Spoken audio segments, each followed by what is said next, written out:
We're so excited to have you here. And yeah, do you want to start with just introducing yourself and getting a bit more background to who you are and what you do?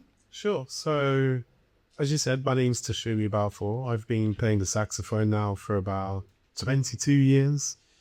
Uh, I have a podcast out at the moment called Tashomi's Harmony and Hustle, where I speak to musicians, industry folk, and people who have sort of made a career in the music industry. And we just talk about access and ways to get into it. And what else did I say? Guess I'm sat here speaking to you guys. Amazing. How did you get into music? What first made you become a musician? The first thing that sort of happened was I was going to a church called KICC, not terribly far from it actually. So I was going to a Pentecostal, some Baptist church that would be chant music, it would be gospel music and all that kind of stuff.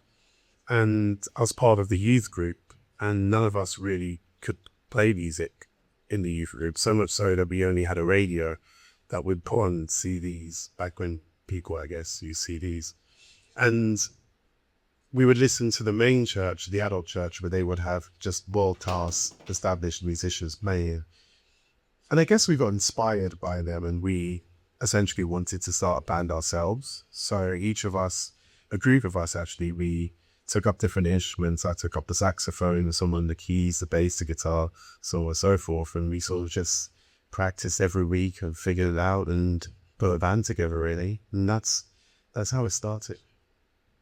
Do you come from a musical family, or are you like the first one in the family to work in music? I have quite a musical family.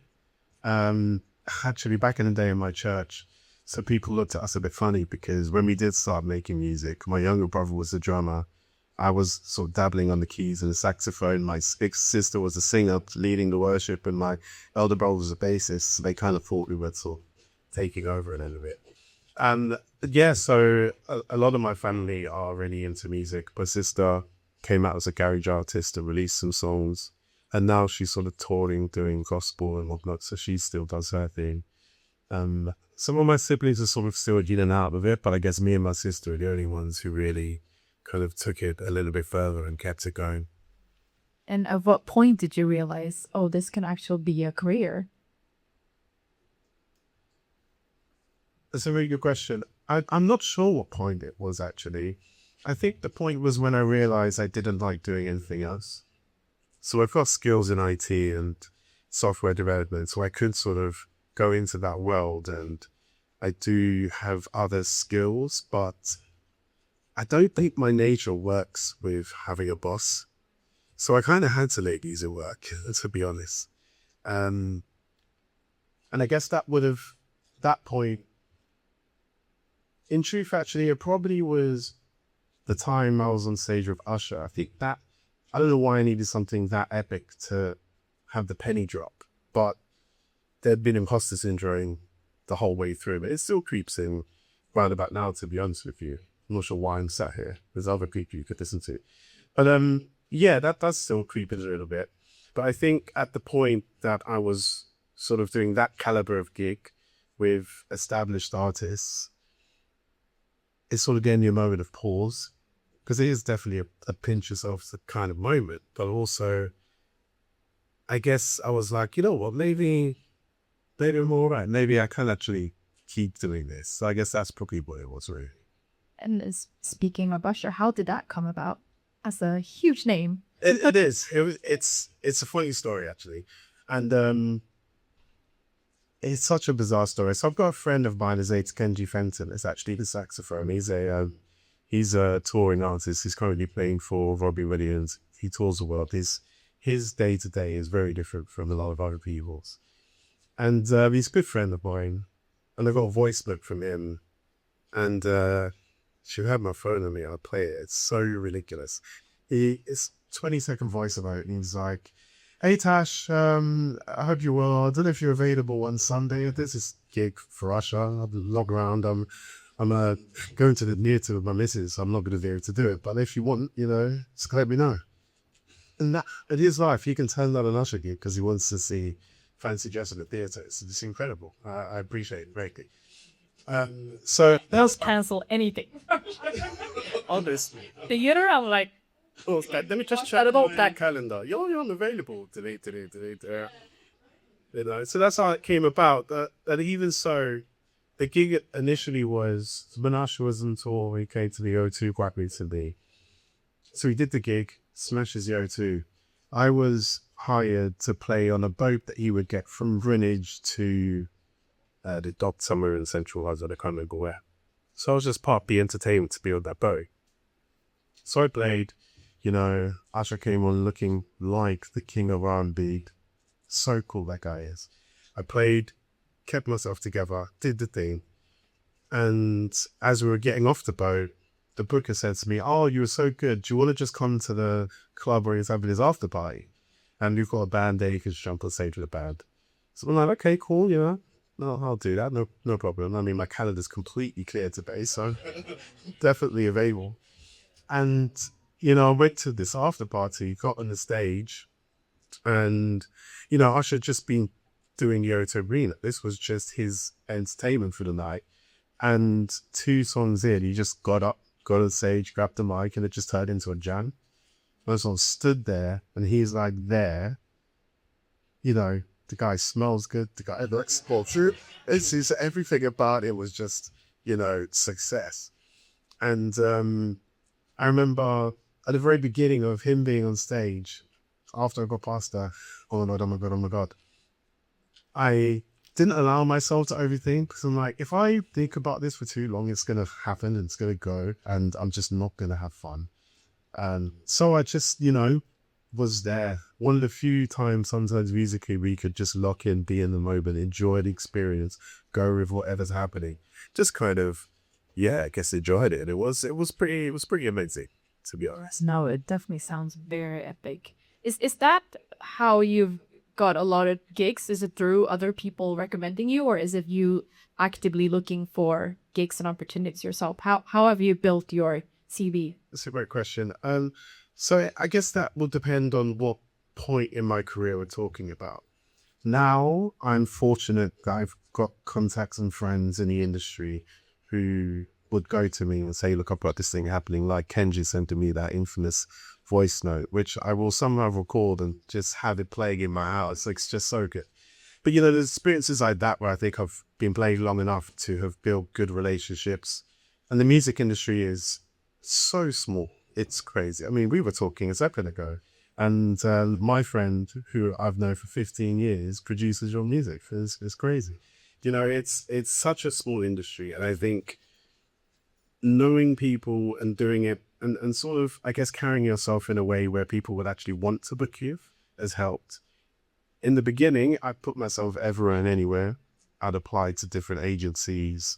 I would busk. I used to busk for 4 to 6 hours a day. I would just be on the street, have a bunch of business cards. I got a fair amount of gigs through busking, and I think it's completely overlooked. It's such a great experience in terms of A, getting over the, I guess, the fright of playing in front of people. B, dealing with rejection, because you're rejected on a constant basis all the time. People are sticking their fingers in their ears. People are throwing money at you viciously. Like, it's quite an aggressive situation at times. But then also, I'm going on a bit of a tangent with busking, but it really is dear to my heart. And some of my best experiences musically have been playing on the street, meeting people. And there's a gentleman I met who didn't speak a word of English. However, he'd sort of seen me playing for a while. He walks past, came back around, and in the sort of little English he spoke, he sort of let me know that his father used to love the saxophones, and his father passed away some 12 years ago. And my playing reminded him of that. So at that point, I think I did one more song, packed up the case, rolled a cigarette, and me and him sat for like about an hour and a half with whatever little, you know, verbal communication we could figure out. And we just sort of chopped it up, and it was a really kind of beautiful experience. That's to decide. But I guess in answer to your question, when it comes to how I've got myself where I am, largely it's once I have done all the work, sowing all the seeds, speaking to the people I need to speak to, going to jam sessions, going on forums online, doing all of that kind of stuff, I start to build up a bit of a network where people start calling me back and people start, I guess, knowing who I am to the point where there's a handful of people who are called on to do the kind of thing I do, and thankfully I'm one of them. And do you think that there are any abilities you need outside of the talent in order for you to grow your network or to get more opportunities? Unfortunately, there are so many abilities you need other than talent, and I possess not a terrible amount of them. And definitely, how does the saying go? There's only a percentage of the thing is doing it, and the other percentage is shabby about it. I think you definitely need to be able to market yourself. I was having a thought the other day. I was speaking to a musician friend of mine, and when it comes to the music industry, it's in such a different place to, let's say, the 40s and the 50s, where musicians played for a reason. They played with the burden of their kind of cultural situation on their back as a statement. So yes, you needed to, I guess, promote yourself. Yes, you needed to do one of those types of things, but you also had the energy to be out every day playing. And in some ways, actually, that is sort of enough because the rest comes with it.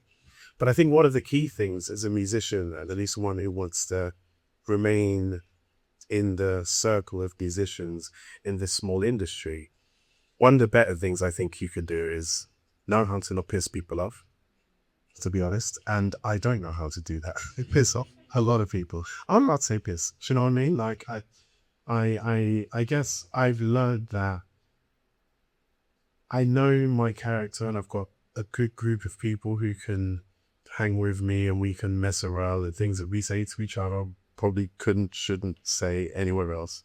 But I guess just understanding that actually when it comes to the wider world and meeting people in this sort of music space, as much as it is fun and it's parties and it's, drugs you shouldn't do, don't do drugs. It's all those things. And the people are always watching, and people are always taking notes, and word travels very quickly. And in a very small industry, it's very easy to sort of get, blacklisted without even realizing. You may have just turned up late too many times. It's not even necessarily if the performance was bad. It's just how you carry yourself as a person and the impact you have on people and how you make people feel. I think that has a big lot to do with it. Definitely, just being professional will take you. It will really help your career. Also, as you said, just being a nice person. I'm thinking no one wants to work with someone that's super talented but is awful to work with.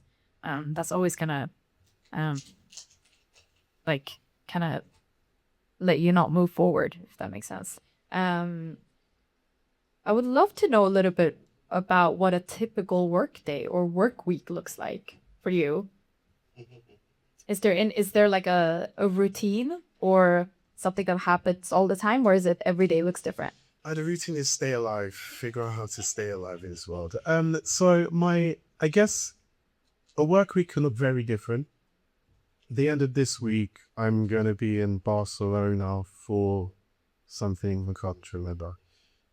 That's another school. You need to be good at admin. My admin is terrible. But so a work week for me, I guess, would be just sort of the typical things like the admin and making sure that, I guess the Instagram's up to date and I've sent invoices or responded to certain things. As much as being a session musician and sort of just taking gigs as they come, I also have an originals jazz band where we're producing music. So it's also keeping up the band and making sure we're sort of well rehearsed and we kind of know where we're going. We're releasing a live sort of vinyl in the next couple of months. We've got a gig at the Pizza Express in Soho on July 8th. So the plan is to get everything in place before that gig. So once the gig is done and we get the recordings, we can then sort of produce that material. But in terms of, I guess, a regular week, it's having to be annoyingly on your phone a lot of the time, because as a session musician, gigs get cancelled and gigs get offered very, very regularly. And if you miss a message, if you're half an hour late to respond to a message, that gig is gone. So it's really being on the phone, or at least not having it on silent, with a very loud, annoying ringtone, but it keeps me locked in, basically. My practice routine has certainly softened over the years, and that is the truth. So I do practice. I don't practice as much as I used to. When I started, I played 6 hours a day. Whether I was busking or not, I would constantly play the saxophone. And I found that once I became proficient and got to a position, for example, when I started in church, the plan was to just have a band and make music. And then we achieved that. Then the next sort of goal was to now play in the main church with some of the older musicians. So we know we're good enough for that. So then we had to progress. And then I started going to jam sessions and getting roasted on stage and getting humbled and embarrassed on a very regular basis. So the next plan was to learn some scales and learn some jazz and get better. And I got there. And I think every time I've had sort of a goal where it comes to my playing and my musicianship, I've been able to achieve that. Lately now, the angle has sort of moved on to how can I guess, get my image out there a bit more. A lot of my focus is on my podcast. My partner also works relentlessly. So I'm kind of, when I'm not a session musician, I'm a stay-at-home husband, keep the house clean. So, yeah, the playing and the practice has waned a little bit, of which I am sort of aware of. And it's good because every now and again, you still get roasted on stage in your playing jam sessions. There's some really eager, very talented young people who are very good at what they do. And they remind you that you're 20 years ain't shit, to be honest. Because if they're practicing and they're playing and they're going for it, they will remind you what's good. So it's the goals, I guess, sort of influence how the week goes in that respect. If that makes any sense. Do you have a team around you, like manager, agency, or are you doing this fully independent? I do this independently. I had a PA and she was worse than I am. So that relationship didn't work, unfortunately. But no, I do this myself. I'm dyslexic and I hate paperwork. So it's not easy by any means. But I have got into a groove of, I guess, responding, keeping relationships alive. Whenever, I guess, bigger gigs come in. So I did this gig, I think it was sometime between 0 and 9 months ago, I can't remember. But I did this gig where I essentially played as part of a band for a television show called Don't Forget the Lyrics. And the gig was to learn essentially some 300-400 songs in a period of a couple of weeks to then go on the show and be a part of the live band while contestants come sing a song and the band cuts out. Then, they don't forget the hurts and yada, yada, yada. So when it came to that, there's a lot of paperwork doing the TV work. There's a lot of contracts, a lot of things to be aware of. So I did sort of speak to a lot of friends of mine who've done work like that and see how they do it and sort of what to be aware of, because I know where my shortcomings are. I know other people are better in those areas, so I do lead on those sort of relationships for that. But I do a lot of it myself. I build my website, I manage my social media, I prod a lot. I prod a lot. Amazing. Looking back at your career, what are some of the biggest lessons or mistakes that you have made that you can advise our audience to avoid? So we're all adults in here. So to be frank, I think there's an idea that drugs are good. And there's an idea that it makes you better at the music. And there's an idea that makes you cool, especially if you're in these kind of environments. Often, you do a gig, and if you do a good job, let's say sort of for a festival, yada, yada, yada, yada, yada. There's industry get-together too, there's events happening. And people do drugs, and people do a lot of drugs. It's a horrible habit that musicians have. It doesn't make anybody any better. It ruins lives. And frankly, I know that from personal experience, also from my colleagues, lives have been destroyed because of the idea that one has to partake in drinking or drugs to be cool and accepting. And that doesn't mean a thing. It's not real, it's a fallacy. And I guess that's a lesson that I've learned. I'm sober. I never taken in that, don't have a drink, and I do any of that kind of stuff. I would prefer to be of sound mind and have kind of a clear mind, I think. I think the four lesson I've learned along the way is know when to leave a party, know when it's time to go home, know when know when it no longer serves. Music, this industry is so tricky because there is no rule book as to how it's done and what you're supposed to do. And there is a line between your passion and enjoyment and your career and the thing you make money with. So the two can get confused quite a bit. I play the saxophone because I love this instrument and I love to make music and I love to express. I'm fortunate enough to do that and make money. So that's a colliding of these two sort of needs. However, when it comes to a gig, I'm entering into a contract and being paid. So it's work. And thankfully, I get to enjoy my work. It doesn't take away from the fact that this is no different from driving a bus or from flying a plane, or sure, it's a bit harder. But, the point being, it's still very much a job. And I think that can get lost a lot of the time. That can sort of get missed. So that's a thing that I try to keep my mind on.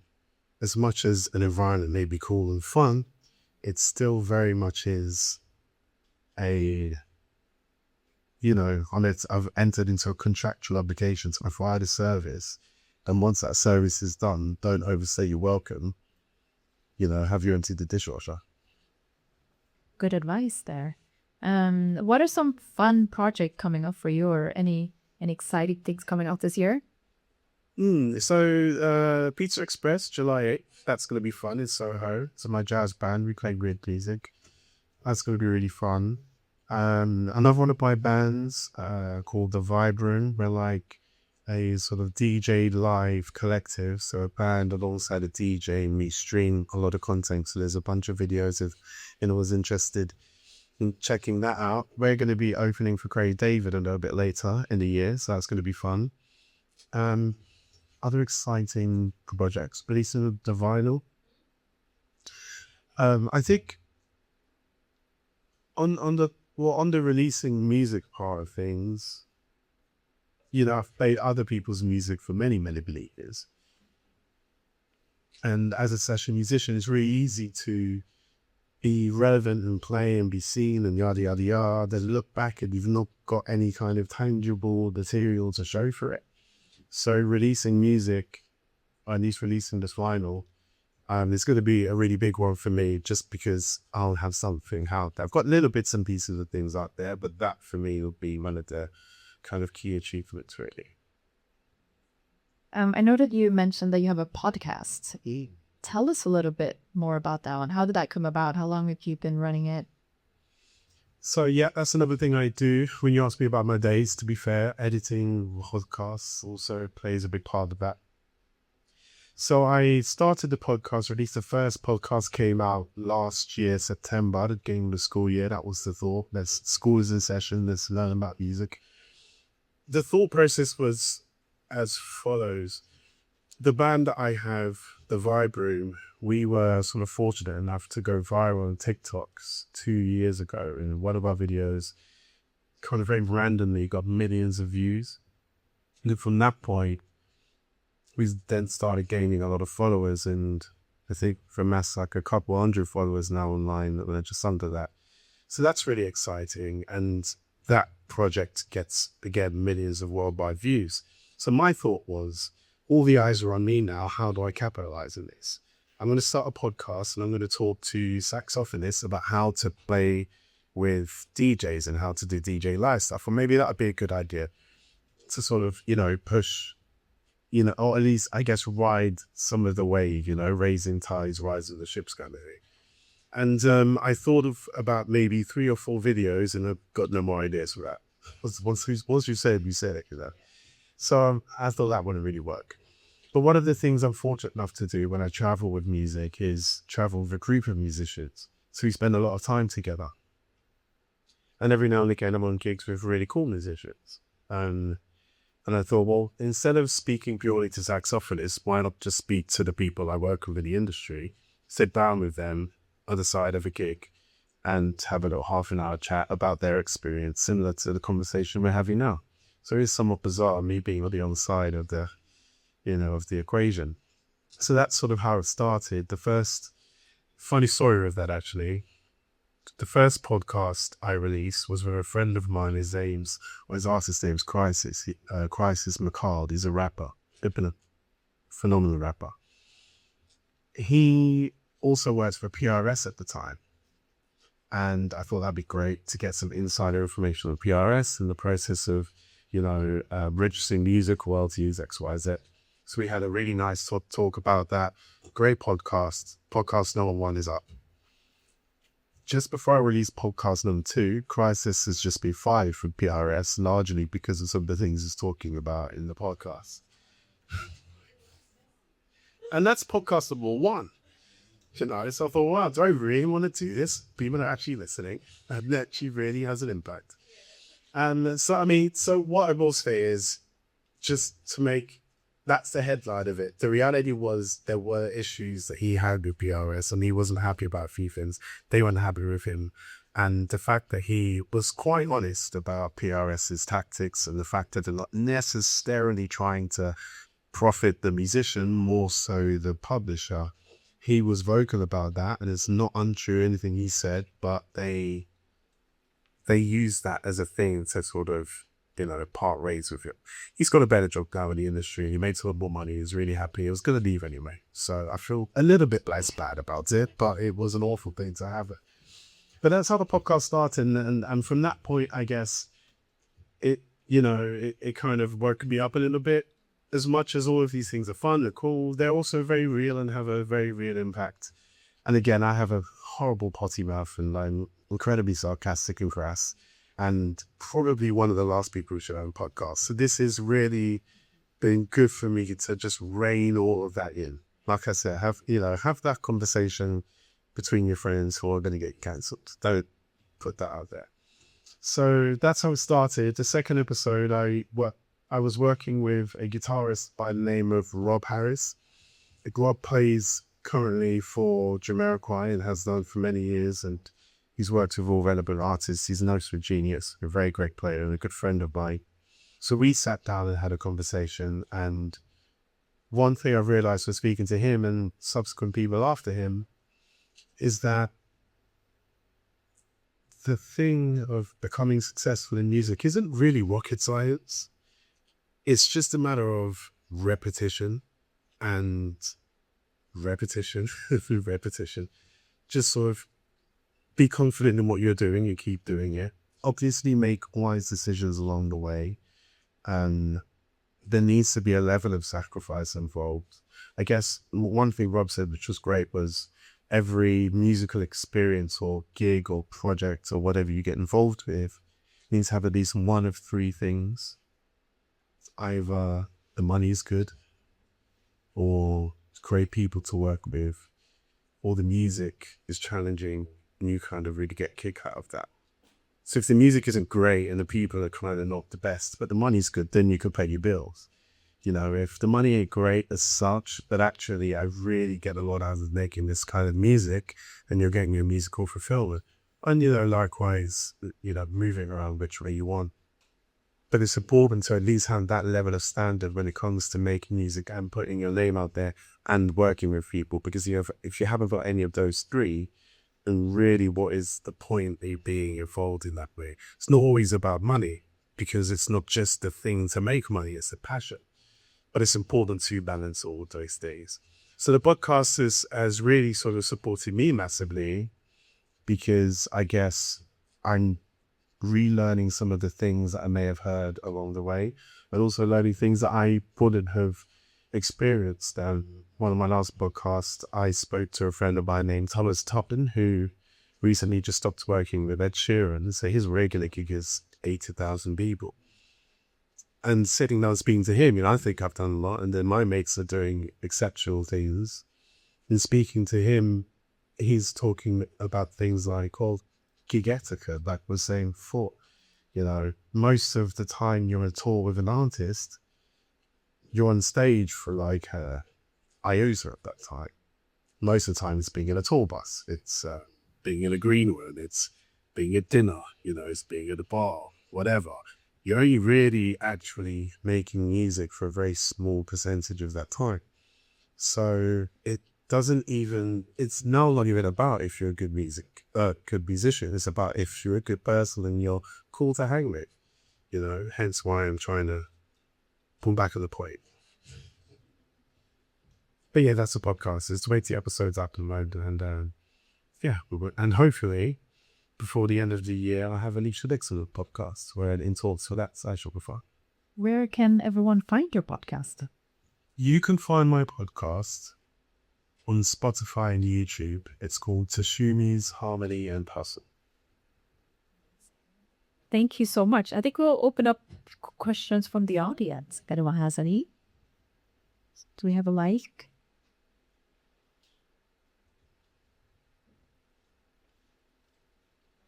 Any questions?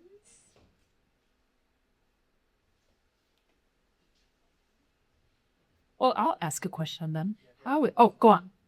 Thank you very much. Tashomi, you sound like somebody who's literally come up through the ranks from church, you know, on the street busking, and, you know, Ed Sheeran was a busker, you know, etc., etc. And I just wanted to thank you for showing vulnerability and being open and honest around imposter syndrome. I think it's a great place to speak about that. And, you know, coming up from the school of hard knocks all the way through church, busking, to being on stage with somebody as prolific as Usher. I remember as a young boy, and we had a talent contest at school, just in the classroom. I was like year 5, year 6, and I had the My Way album, right? And every week I done You Make Me Want to Be the One. It's a big tune, mate. It's a big tune, very big tune. And, you know, for artists in the room, etc., etc., you know, how do you not cope with imposter syndrome? Because obviously imposter syndrome is a consequence of making it want to work. Ooh, it's passion, drive. But what kept you going? What really kept you going? You know, because like you say, you could have got a job in tech. You could have given music, you know, away long time ago. Ooh. So what made you? What kept you? What made you come to fruition?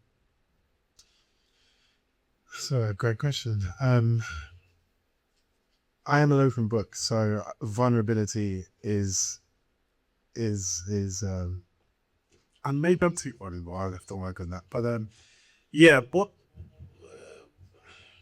kept me going? So there's a couple of things, and I guess the easy answer would be that I really don't like working 9 to 5s. But that's not really just it, because to say that standing on stage and performing is any easier, per se, I'm not sure it is. I want to get a bit philosophical with you for that, mind. I do have the genuine belief that if there is an honest passion and an honest desire to do a thing that is of a high vibration, that doesn't necessarily cause ill to other people, but actually supports the whole. If there is an honest desire to do a thing like that, then life itself will support that. But I think life itself will also support that if you're doing it earnestly. So I continue to do this because I believe that life kind of wants me to. I don't know if that sounds really megalomaniac or whatever. I'm not necessarily trying to be big-headed with it, but I do think for my personal self that the desire I had to make music and the desire I have to communicate through the means of the saxophone, that in itself, I feel is something that I can't quench, or at least at this point in my life, I haven't found it to be quenched. Therefore, doing anything else will only bring about dis-ease, if you see what I mean. It will only unsettle me. And when I have worked in 9 to 5s, it's like a constant gnawing at my brain. I can't stay here. I should be somewhere else. And that somewhere else may be Sally's 40th birthday party in Essex, and there are a bunch of boozed up dudes. But actually, we're all having fun in that moment, and that's where my heart gets a little bit of peace. So it doesn't always have to be an epic stage. It can be busking. But what it is the active expression where music is concerned. That's kind of my heart. And I think that's sort of why I haven't been compelled to do anything else. Thank you for that answer. Anyone else? Go for it. Well, as I say, it's interesting what you said about the music business being a small business. Now, I've been in the business for a long, long time, and it doesn't get any bigger. And your experiences don't change much. But one thing I will say is that for any musician who's out there gigging all the time and performing in front of a live audience, it's an experience that they'll never forget. But it's also an experience they have to work hard at, because it's not easy to perform in front of an audience and get something out of it. So from the point of yourself and musicians like it, that really in the end of the day, the end goal is to entertain, but you need to get something out of it as well. So for all the musicians I've ever worked with, I've worked with many, many musicians over the years, that's the one thing I always say to them, is that you need to get as much out of it as the people that you go to see it. And so from your point of view, I can understand that your passion is music and you need to get something out of it too. So I commend you for that. It's not easy to get your musician all the time on the road. I don't many times, but not as a musician, usually as a tour manager or as a manager of bands and all that stuff. So it's not easy. Well, I have to commend you on that one. No, thank you. It isn't easy, to be honest with you. I suffer heavily from social anxiety, and why I'll choose to live my life on a stage is I still don't completely understand it. But I've found that as hard as it is to, so if I'm on, let's take another gig. I did a gig for Bukayo Saka and the Arsenal first team, the Saka's birthday last year. And in the room was half of the first team. And I'm an Arsenal fan. And to go even further back, when I was a child, back when, sorry for the guys who don't care for football. When I was a child, when Arsenal were the Invincibles, they won the league quite easily game, I remember saying to my dad, please can get me some Arsenal tickets. I'd like to see the team play. And he said he'd get me some for my birthday, and the birthday comes around and he says, sorry, son, I couldn't afford you the tickets, but here's a maths revision set instead. Maybe you should just study. So that sort of put a block in my head as a child to not actually be able to see football games. For whatever reason, that sort of stuck. It's a terrible present idea. And, later down the line, I get this gig with Saka, and the only reason I got the gig was because I performed for a wedding the year before, and Saka's manager was at the wedding, saw me playing. Saka had a birthday, wanted the saxophonist here, but I saw somebody at a wedding. So I would call. And I'm in this room with Saka, Rice, half the Arsenal first team, and their girlfriends. These kids looked like $1 million. I mean, their watches shone so bright, it was crazy. And then also you had Santan Dave and Wizkid, and then myself with the saxophone. These are all in the same room? In the same room in London. It was a ridiculous room. There was just Ferraris and Lamborghinis parked outside. There's an Amsterdam jerk. And being in that room and playing the saxophone, you would talk about imposter syndrome. What the hell am I doing around these people? Doesn't make any sense. But then at the same time, I am around these people. I do have the sax in my hand. They've asked me specifically to do this very thing. So chill out. I find that as difficult as those moments are, and I wasn't present in that moment, I overthought that very, very heavily. But as difficult as those moments are, they come and they go, and they come and they go, and they come and they go, and they come and they go. Ask me about this event in 20 years from now, the Saka gig, I'll remember barely any of it. Did I play for Saka? I can't remember. And it won't really matter because it'll be another thing and another thing. But I think what keeps me going is it's just interesting, the things and the experiences and the times and the conversations you have with people. And they all change and they're never the same. And I quite like that. I do like the spontaneity of who you're going to meet, who you speak to, who you come into contact with. And if you still got it, can you still perform? Can you still impress? Can you still make music? It's very bizarre. Remember, what's his name? Michael Brecker said this in an interview, and it made me laugh because I identified with it massively. He was talking about every time he goes out to a gig and gets on stage, he's like, do I still have it? And he's like the greatest saxophonist of our generation by a long shot. And if even he has these same feelings, the same imposter syndrome, the same sort of concerns and worries, then it's all right. I'm allowed to have a couple of drinks too. But I think a lot of that really comes from the fact that we care about doing a good job and we care about making good music. And we don't want to be caught with our child's style. We want to make sure that the thing is good and that we can continually do the thing that we find to be good. So, yeah. Wow, that's crazy. So if we want some Arsenal tickets, we should reach out to you then. You got to plug. Well, I mean, his manager saying, look, buy an Arsenal shirt. I get the whole team as a signer for you. Still waiting for that shirt. So, I'm not sure I could get you tickets. We'll try. We'll try. I would love to know a little bit about life on the road. Is it as glamorous as we think? Is it jumping on planes and just going to dinners and all the fancy award shows and sort? I would try. Yeah, so I don't exclusively tour with any particular artists. And in large part, I'm quite glad that I don't. And I don't think I really want to. Like the tour bus and the tour environment, like I'm sure you will know, it's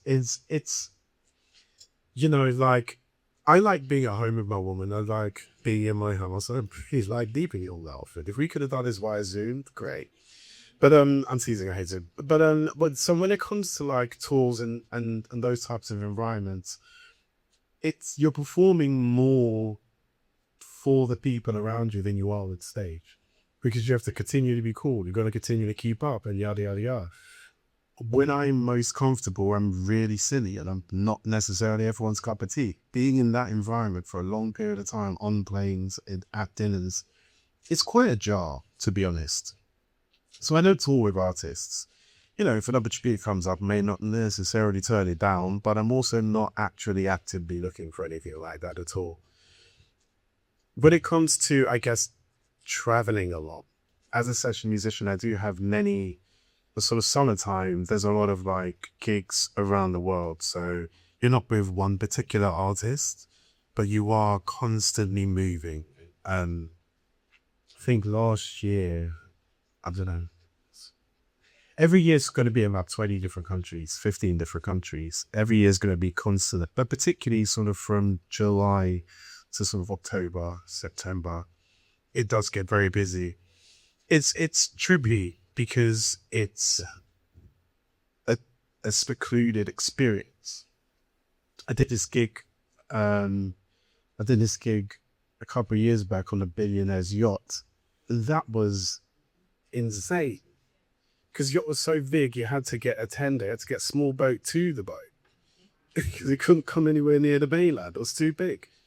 Then you get on the boat and it's like James Bond. They take your shoes off, they wipe your shoes because you can't get any mucking and the flop on the deck. Do you know what I mean? Like, the boat was absolutely pristine. I've never seen anything in my life like it. And after doing that experience, sound checking between two active volcanoes and the bloody yacht, which is something insane. You get home and they're like, what is even my life? Do you know what I mean? And my Ford Focus is parked outside. It's a very different world. So a lot of the time, these experiences are great, but I'm a very sensitive person. I don't know if that's come off of it.